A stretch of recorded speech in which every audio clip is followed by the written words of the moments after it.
Les aventures prodigieuses de Tartarin de Tarascon. 2e épisode, chez les Teurs. Chapitre 1. La traversée. Je voudrais, mes chers lecteurs, être peintre et grand peintre pour mettre sous vos yeux, en tête de ce second épisode, les différentes positions que prit la chéchia de Tartarin de Tarascon dans ces 3 jours de traversée qu'elle fit à bord du Zouave entre la France et l'Algérie. Je vous la montrerai d'abord au départ sur le pont, héroïque et superbe comme elle était, auréolant cette belle tête tarasconnaise.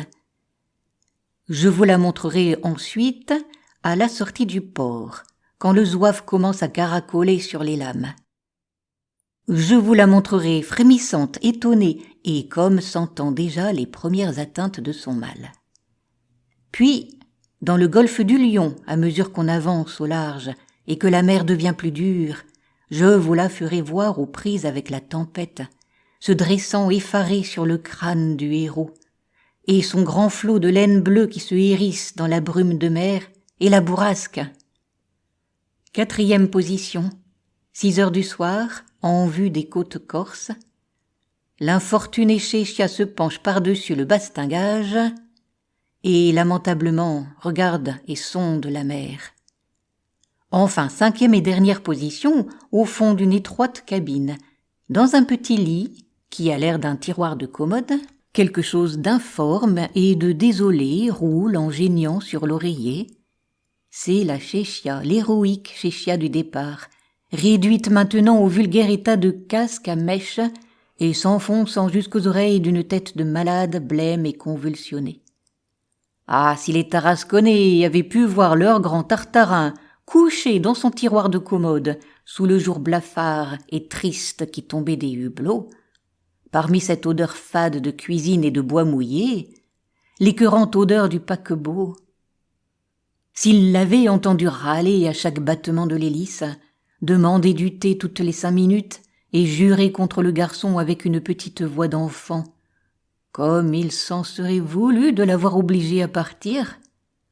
Ma parole d'historien, le pauvre auteur faisait pitié.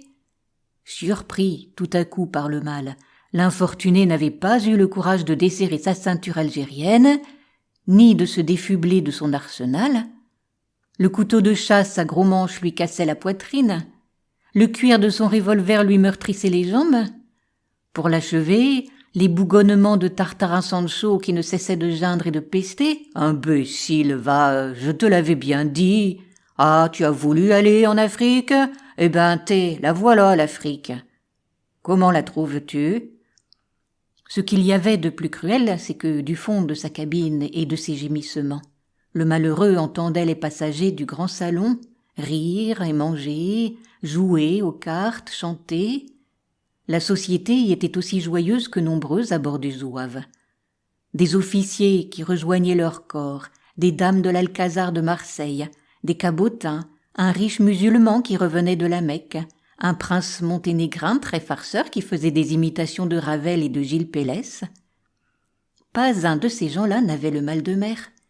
Et leur temps se passait à boire du champagne avec le capitaine du Zouave, un bon gros vivant de Marseillais, qui avait domicile à Alger et à Marseille, et répondait au joyeux nom de Barbassou.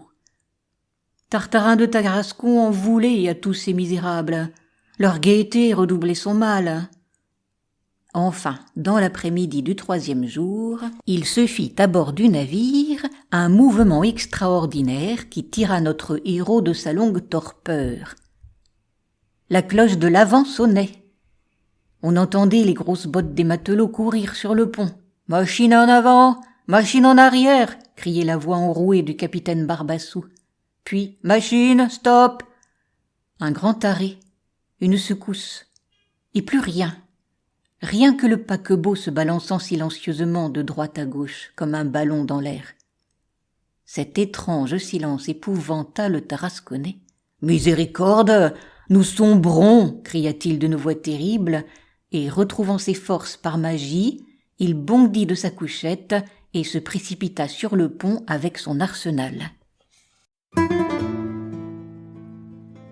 À bientôt pour de nouvelles aventures. Vous pouvez retrouver Histoire et poésie sur ma chaîne Entendre lire.